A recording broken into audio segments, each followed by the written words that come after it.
a questão toda se baseia em princípios constitucionais e princípios econômicos, né? Primeiro, por que os princípios constitucionais? Porque o Simples, o sistema de pagamento do imposto através do Simples, que, como o próprio nome sugere, ele traz uma redução bastante boa na parte burocrática e uma redução de carga tributária que, em alguns casos, nem ocorre, mas, de qualquer maneira, há uma redução de custo. E essa redução de custo, hoje, nesse momento econômico que o país está atravessando, principalmente para escritórios de advocacia pequenos, né? E o tamanho aí acaba sendo definido pelo faturamento, que são aqueles escritórios com faturamento anual até 3 milhões e 600, o que dá aí 300 mil reais por mês. Essa redução, tanto na parte tributária, quando há, e tanto na parte de redução de burocracia, ela pode ser muito útil para os advogados. Eu fiz aqui uma pequena, só para ter uma ideia e começar já entrando no ponto mais importante, eu fiz 3 simulações, e começando pela empresa pequena, pelo escritório bem pequeno, aquele escritório que fatura por ano 600 mil reais, uma média aí de 50 mil reais por mês, mais ou menos. Esse escritório, pelo sistema que hoje a maioria dos escritórios de advocacia de pequeno porte usa, que é o lucro presumido, né? Eu acredito que muitos aqui fazem parte, ou são sócios, ou fazem parte de alguma pessoa jurídica dedicada a serviços profissionais de advocacia. Hoje a maioria dos escritórios pequenos, eu acredito que até alguns maiores, maior até certo ponto, porque tem um limite também para isso, fazem pelo lucro presumido. E no lucro presumido, se o faturamento for de 600 mil reais, o Simples vai pagar durante o ano todo todos os tributos através do Simples, ele vai pagar R$ 50.940. Isso estou falando de 600 mil reais. Enquanto que, pelo presumido, a tributação ficaria em 67.980, ou seja, haveria um aumento, né? Uma diferença maior. Quem paga pelo presumido pagaria maior, 17 mil reais aproximadamente. Isso, numa empresa comum, talvez não seja muito expressivo, mas num escritório de advocacia pequeno, que tenha 2 ou 3 ou 4 advogados, isso pode ser um saldo que vai viabilizar algum investimento que o pequeno escritório precisa fazer. Comprar computadores, trocar de telefones, enfim, fazer qualquer investimento que precisa ser feito e que ele vai fazer com aquele dinheiro que ele ia entregar para o poder público. Se nós estivermos num escritório na média, né, de aproximadamente 1.440.000, 120 por mês, no sistema do presumido, esse escritório vai pagar 163 mil reais e uns quebrados. No Simples, ele vai pagar 154 mil. A diferença não chega a 10 mil reais. Então vocês verificam que houve um aumento na tributação, aumento do faturamento e uma redução da diferença. Ou seja, é o efeito da progressividade. Mas se nós tivermos num escritório lá na ponta da tabela, um escritório com 3 milhões de faturamento, no presumido, esse escritório pagaria 407 mil reais aproximadamente de imposto ao longo do ano. Quando eu falo imposto aqui, é juntando tudo, né? O imposto de renda, contribuição social, etc. Enquanto que no Simples, esse que pagou 407, no Simples vai pagar 606. Por isso é que eu digo que a primeira providência que nós vamos ter que tomar quando esse projeto se tornar lei, caso se torne, é chamar um contador e pedir uma simulação bem detalhada disso tudo. Nesses custos, não vamos deixar de colocar o custo eventual que deveremos pagar ao contador se nós quisermos optar pelo lucro presumido.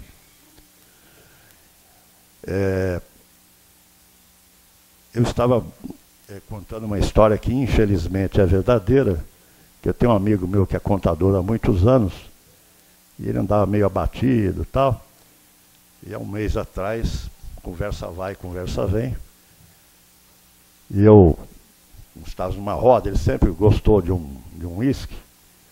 Eu falei assim, você não vai dar um tapa no escocês? Eu disse, não posso beber e tal. Por quê? Não, estou tomando remédio controlado. Ué, para que está acontecendo? Um tratamento psiquiátrico há mais de um ano. Os contadores estão ficando loucos. Então, brincadeiras à parte, nós precisamos pedir ao contador de nossa confiança que faça uma simulação para ver o que é mais interessante. Tenham muito cuidado com essa história de simulação, porque se nós vamos fazer pelo lucro presumido e vamos pagar hoje a um contador uma mensalidade que dificilmente fica menor que um salário mínimo por mês, eu acredito que hoje dificilmente a gente encontra contadores cobrando menos do que isso. Nós vamos ter que pagar o contador, isso vai ser um item da despesa, que deve ser levado em conta, e devemos admitir a possibilidade de que esse contador, no futuro, venha nos encostar na parede, que dizendo, não trabalho mais por você, esse negócio é muito complicado, eu quero mais, e você fica refém do contador. Ou seja, o simples não é tão simples quanto parece. Quem viu o projeto original, né, no site do Senado, que é o projeto de lei 105 de 2011, nós já falamos que o original era de 2006, eu não me lembro quem foi o autor do projeto original, quem assinou, mas seja lá quem foi, não foi reeleito, e quando o congressista não é reeleito, e o projeto que ele apresentou não chegou a ser discutido, ficou engavetado, ficou parado, o projeto vai para a gaveta, e lá fica, eles arquivam e esquecem disso.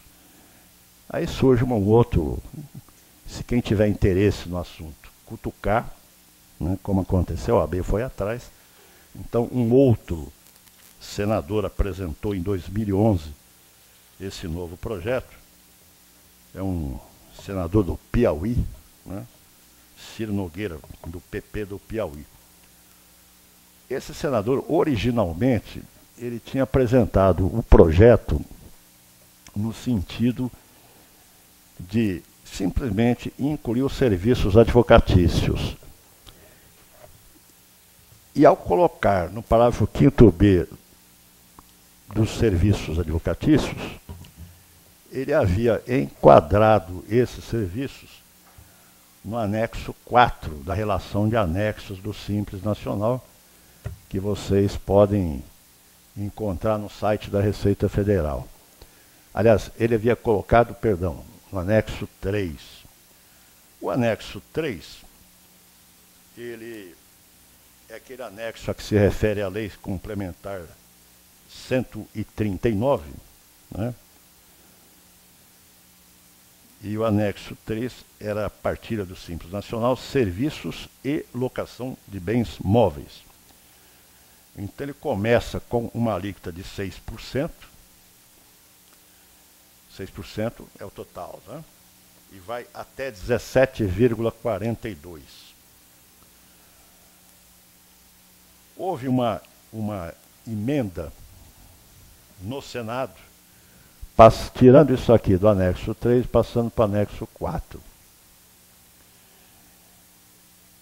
Com isso, melhorou um pouco para os menores, que começa a alíquota não em 6%, mas em 4,5%.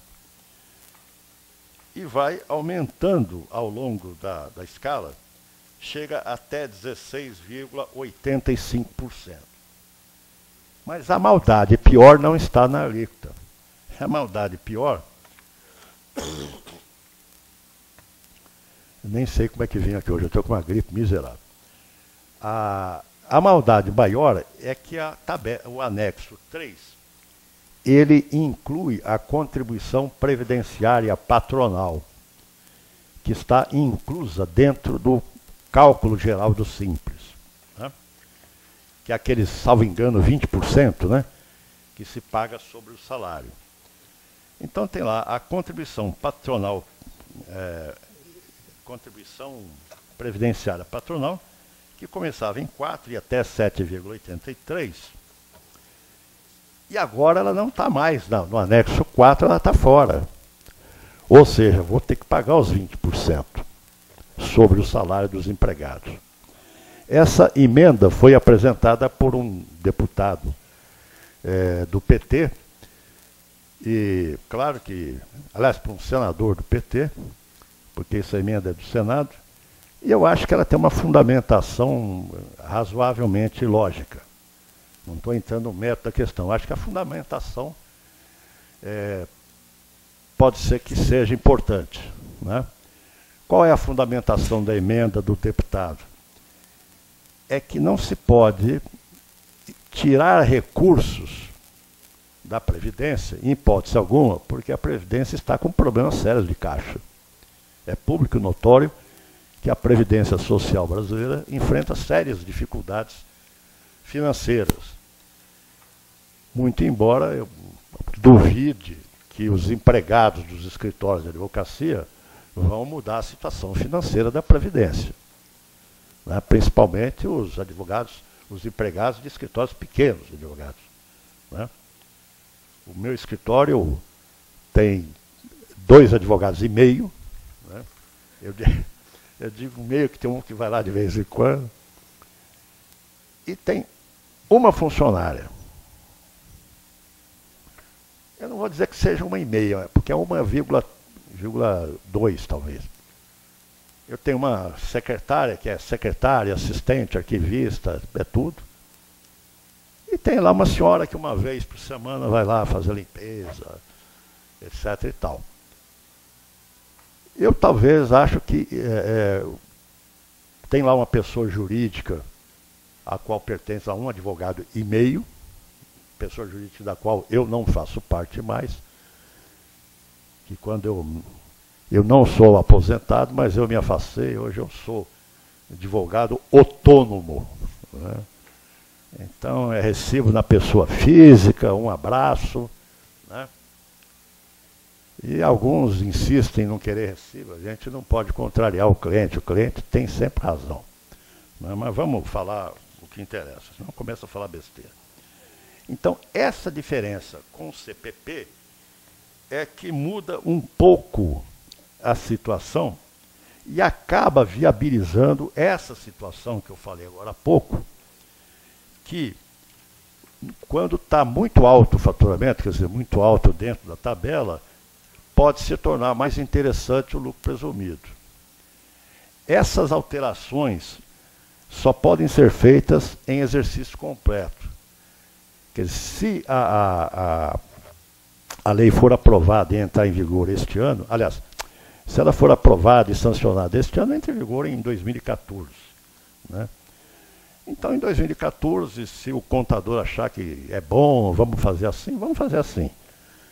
Mas não posso voltar atrás até o fim do ano. Né?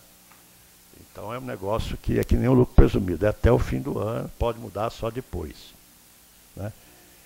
Eu sugiro a todos que tomem muito cuidado com eventuais mudanças que queiram fazer depois. Né? Eu tinha uma pessoa jurídica ficou constituída durante bastante tempo. O número de inscrição na OAB era 1462, né? Tinha uns 30 anos. E em 2009, o meu sócio, Pascoal Del Gaiso, o meu sócio morreu, né? E aí eu pensei que fazer da vida, eu já estou velho, já tenho tudo que eu queria, né? Que é só uma casa, um escritório, não quero mais nada. Então não quero mais trabalhar muito, trabalhar só o suficiente. E me divertir, né? Fazer palestra na OAB, por exemplo, isso é ótimo. Agora, além dessas questões de arrecadação, que podem ser relevantes, desde que se faça a simulação, o que é muito relevante, eu acho que isso talvez seja quase tão relevante quanto a questão da arrecadação, é a parte burocrática que reduz bastante, né? Hoje, por mais singela que seja uma sociedade de advogados, existe uma burocracia que enche um pouco a paciência. Você tem que botar na mão de alguém para fazer. Tem que botar na mão do advogado, senão você se aborrece com aquilo, comete erros primários, né? Eu costumo dizer que advogado nem conta sabe fazer, né? Então, quem vai ter o escritório coloca um advogado, um contador para cuidar da burocracia, né? No simples, talvez um advogado com algum treinamento básico, porque é só uma guia que ele vai fazer por mês, e mais a guiazinha do empregado, se tiver, o que também não é nada tão difícil de fazer, né? Agora, hoje, por exemplo, deixa de existir com o simples, deixa de existir a DCTF, né? Aquela famosa DCTF mensal, deixa de existir o DACOM, deixa de existir a declaração de imposto de renda da pessoa jurídica, deixa de existir também, né? Como é que é? DIRF. Está vendo? Contador não é confiável. Eu pedi para o meu contador dizer o que deixa de existir, ele não mencionou isso. É por isso que eu digo que quando as coisas não dão certo, o culpado é o contador, sem dúvida. Sem dúvida que é.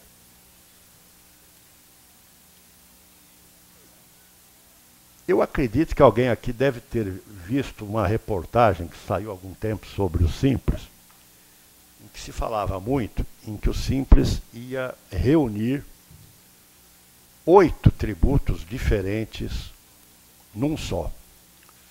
Esses 8 tributos seriam o Imposto de Renda da Pessoa Jurídica, o IPI, o ICMS, a Contribuição Social sobre o Lucro Líquido, COFINS, o PIS/PASEP, o ISS e o INSS.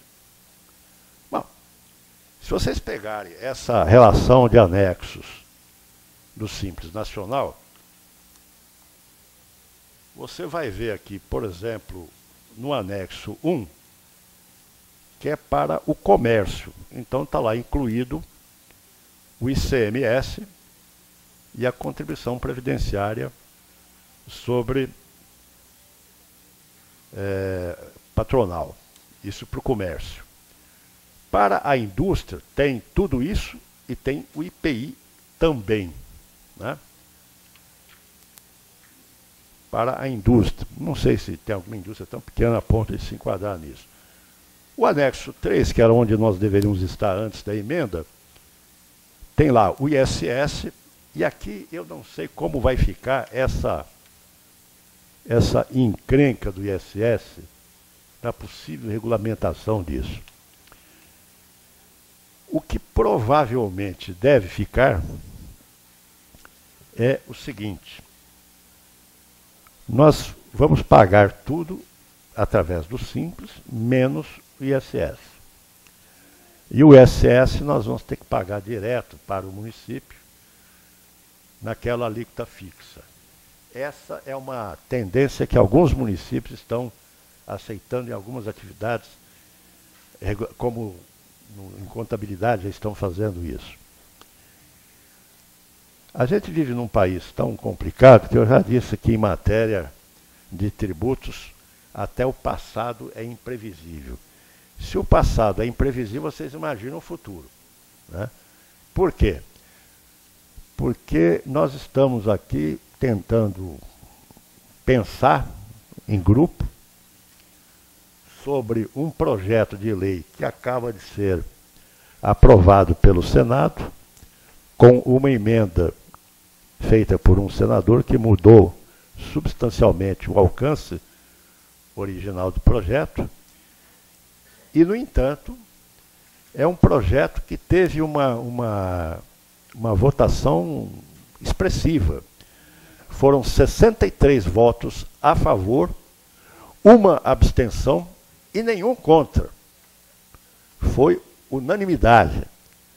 Eu ouvi alguém falar por aí que a unanimidade como é que é? A humanidade é burra, né? Eu não sei, espero que essa seja inteligente. Agora, esse projeto vai para a Câmara. É aí que o bicho pega, na minha opinião. Não se esqueçam que alguém já disse que lá na Câmara que tem 300 picaretas. Eu não sei se a conta é essa mesmo, se quem disse isso é confiável, mas o que eu sei é o seguinte, é que a Câmara ela é o retrato da sociedade brasileira para o bem e para o mal, né? Tem gente boa lá. Eu conheço uns 2 ou 3 que são bons. Deve ter outros que eu não conheço. Mas tem gente boa. Mas tem um problema sério na Câmara que o Senado não tem. Ou pelo menos não tem tanto. Na Câmara tem a necessidade, é um negócio engraçado isso, é a necessidade de sobrevivência do político cujo mandato ele acha que é curto, né? O mandato de um político é curto quando ele é bom. Quando ele é ruim, o mandato é longo para cachorro, né? Agora, a autocrítica não é esporte dos nossos legisladores. Então, o que acontece é o seguinte, o deputado, muitas vezes, ele apresenta alguma emenda que alguém soprou na orelha dele, ou de um assessor dele, e ele achou que era interessante, e que às vezes ele não tem muita noção do que está fazendo. E ele faz aquilo para quê? Para aparecer, para dizer na próxima eleição, num discurso qualquer, aquela lei lá, eu fiz, eu participei e tal. E uma vez eu encontrei um deputado que, numa reunião qualquer, falou de um assunto disso. Eu ajudei a elaborar essa lei. Eu disse, por isso é que ela está tão ruim. Falei, essa lei é uma porcaria, você não devia ter participado. Tal. Existem exceções e prestem atenção, né? Acreditem se quiserem. O legislativo está mudando devagarzinho e, por incrível que pareça, para melhor. Para melhor. Eu tenho um testemunho disso aqui no estado de São Paulo. O ano passado teve um deputado estadual que apresentou um projeto sem pé nem cabeça, muito mal redigido, onde ele queria criar, ele fez um projeto de lei, onde ele queria criar uma gratificação, queria criar uma gratificação para a pessoa que denunciasse sonegação fiscal. Então, se um cara qualquer denunciasse sonegação fiscal, e essa sonegação viesse a ser apurada, e o sonegador viesse a pagar a multa, ou tributo, ou fosse lá o que fosse, aquele indivíduo receberia uma gratificação pela denúncia apresentada. Eu fiz uma crítica técnica sobre isso, publiquei na internet, né? E, para minha surpresa, nós publicamos isso na segunda-feira, na quarta-feira, o deputado mandou um e-mail respondendo, dizendo que nós tínhamos razão e que realmente ele não pensou direito, pediu desculpas, e nós, através do consultor jurídico, nós o cumprimentamos. Aí eu fui ver quem era o deputado, né, porque eu sabia que ele era filho de um deputado federal. Ele é filho do Vanderlei Macris, né, do PSDB. Aí eu fui ver, parece que é Robson, Roberto, uma coisa assim. Aí eu fui ver, é um garoto, né, de 29 anos de idade, que está no seu primeiro mandato. Né? O fato dele estar neste ou naquele partido não é relevante. Relevante é que ele, de público, reconheceu que estava errado. Né? Isso é um passo pequeno, mas é um passo. Né? Eu acredito que o que esteja faltando está chegando agora, essa reação da sociedade, mas uma reação de forma inteligente, uma reação de forma organizada, né? E os políticos estão percebendo que ou eles aprendem a se comportar ou vão ter que mudar de atividade. E muitos não sabem fazer outra coisa, esse é que é o problema. Não nosso, deles. Mas olha, eu acho, em síntese, o seguinte. Isso vai para a Câmara, eu não sei o que vai acontecer na Câmara. Aquilo lá não tem sido muito boa nos últimos anos. Né? Andou aprovando uns projetos que estavam engavetados aí agora, mas talvez isso seja apenas uma onda passageira. Né? Dizendo assim, vamos trabalhar para esse pessoal achar que a gente trabalha, mostrar serviço. Né?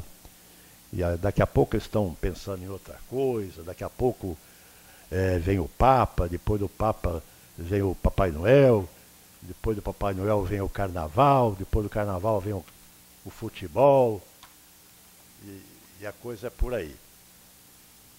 Só que será que vai ser assim sempre? Eu acredito e espero que não. Né?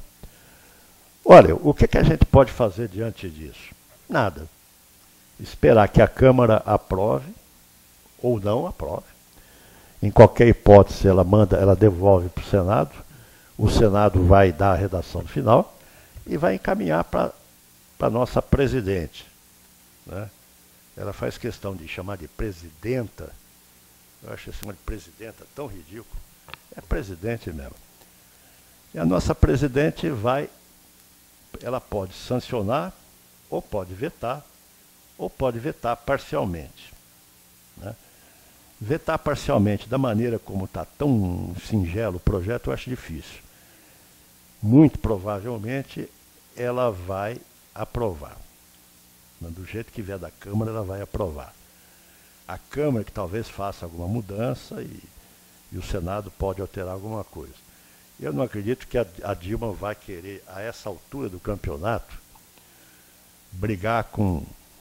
Quer dizer, não sei também o que passa pela cabeça dela. Brigar com advogado não é... Político não gosta disso. É melhor não. Né? Eles não gostam de advogado. Né? Mas também não tem respeito, não. Alguns têm medo, que é outra coisa. Né? Enfim, a hora que sair o regulamento disso, na hora que sair a lei publicada, a conversão vai ser a lei complementar, né? Porque isso é um projeto de lei complementar, e depois tem que sair a lei ordinária. Eu não sei o que acontece, tem leis ordinárias que a gente, quando lê a lei ordinária regulamentando a lei complementar, a gente fica com a exata impressão de que ela é ordinária no sentido pejorativo do termo. É como se falava antigamente da mulher ordinária, né? Ou do indivíduo ordinário. Você é ordinário. Tal. Espero que não seja ordinária nesse sentido. Né? Mas essa lei que vai regulamentar a lei complementar, se ela não contiver nenhuma incompatibilidade com a lei complementar, a gente vai ver o que faz com ela. Né? Eu tenho sérias dúvidas se tudo isso... Eu tenho sérias dúvidas sobre se tudo isso tem tempo hábil para sair até o fim do ano. Eu espero que sim. Né? E, basicamente, eu gostaria de encerrar rapidamente e passar isso para as nossas discussões. começando por quem tiver alguma dúvida. Como ninguém se manifestou, está encerrada a sessão.